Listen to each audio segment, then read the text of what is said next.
When I saw that a neutral site World Series was being talked about, my initial reaction was, seriously, we're really doing this again? Scott Boras floated the idea last year and was rightfully crushed for it. I mean, he got obliterated. For the topic to be back in the spotlight was, at the very least, confusing. You would need to be a prime, grade A moron to try to push this idea back into the public spotlight. Then I checked the source of the news, and what do you know? It was the Las Vegas Review-Journal, the propaganda rag of choice for those Oakland athletics. It was then unsurprising to sit down and read the entire article to find out it was nothing. There was legitimately no news contained in this article, yet by the headline and the way it had been spun in some corners, you would think there would have at least been something here.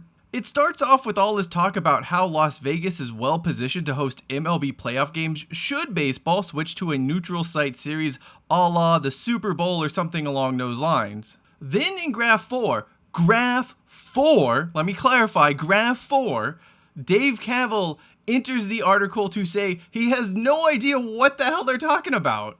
The thing is, this quote is just all over the map, right? So Kaval comes in and says, I don't know what you're talking about. I've never heard any plans for a neutral site World Series, but then gushes again and again about the concept.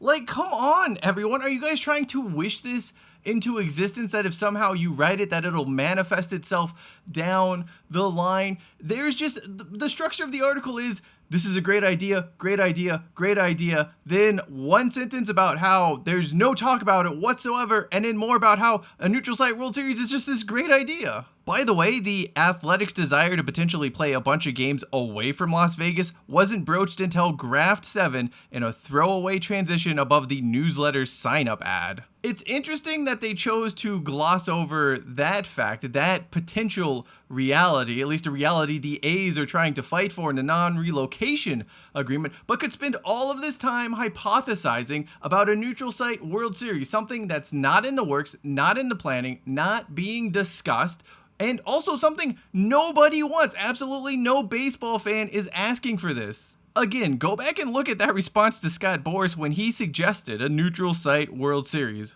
As a society, we don't agree much on anything anymore, but just about every last person from Boston to Arizona, from Seattle to Atlanta, could all agree on one simple thing: a neutral site World Series would suck hard ass.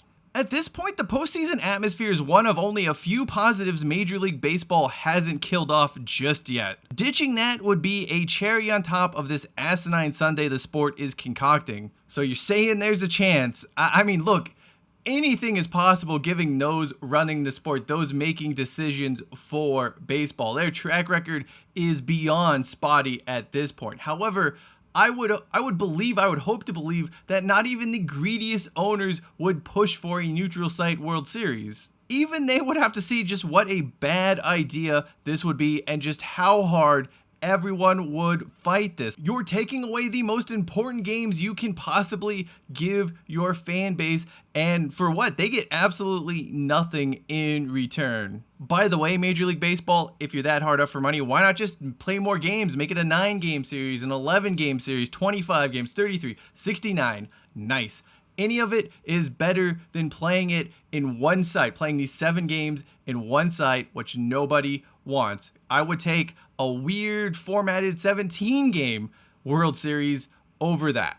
That's because there are no redeeming qualities about playing the sport's biggest event in a sterile environment full of pharmaceutical sales reps who are only there to say that they are there.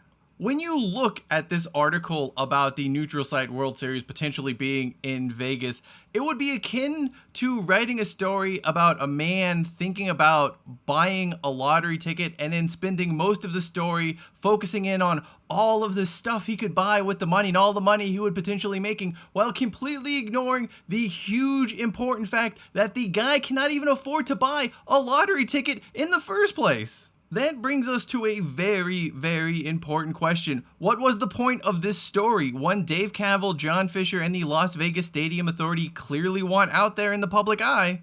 That, my friends, is pretty interesting. Quite frankly, on the surface, it looks like a ruse concocted by these parties to try and drum up investment into a stadium project that seemingly no one wants to pump money into. I mean, these bozos have already tried every other trick in the book. Why not fabricate a Las Vegas baseball stadium that doesn't exist, hosting a make-believe neutral site World Series?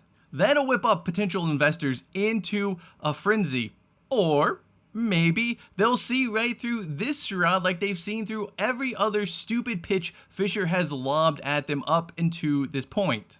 And make no mistake, if the A's were even remotely close to securing financing for this alleged ballpark, they wouldn't be greenlighting stories like this to be published in the first place. This is not an all well sign. This is not things are going great finding that money to build a ballpark sign. This has all of the nuance of a Craigslist casual encounters post. In fact, I'm surprised Dave Kaval didn't drop the old ASL in his quote. Or maybe Mick Akers scrubbed it out as to not make them seem more desperate than they already are. You really never know when it comes to these folks. The MLB is not moving the World Series to a neutral site. That means this article in the Las Vegas Review-Journal is nothing but a ruse, a way to try and sell ballpark investors or potential ballpark investors on something that they clearly know isn't going to happen.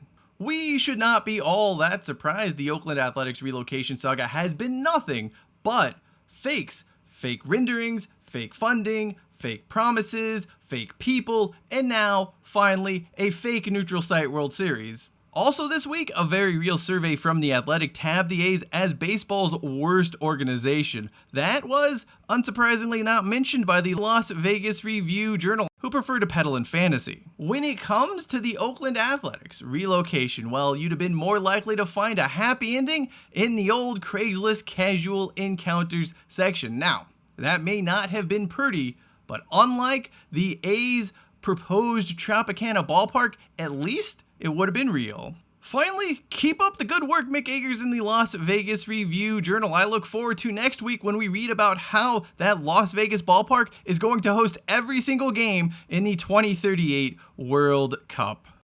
I would not put it past them to try to float that idea out there. Anyway, thank you for watching this video. If you'd like to know more about if the Oakland Athletics are really broke, video upper right hand corner of your screen, and to learn about the pre-Moneyball A's that should have been a dynasty but ultimately were not, video lower right hand corner of your screen. Until next time, I am Cheyenne Hollis. This is the Touchback, hashtag sell a team, and hashtag take it out to the 25.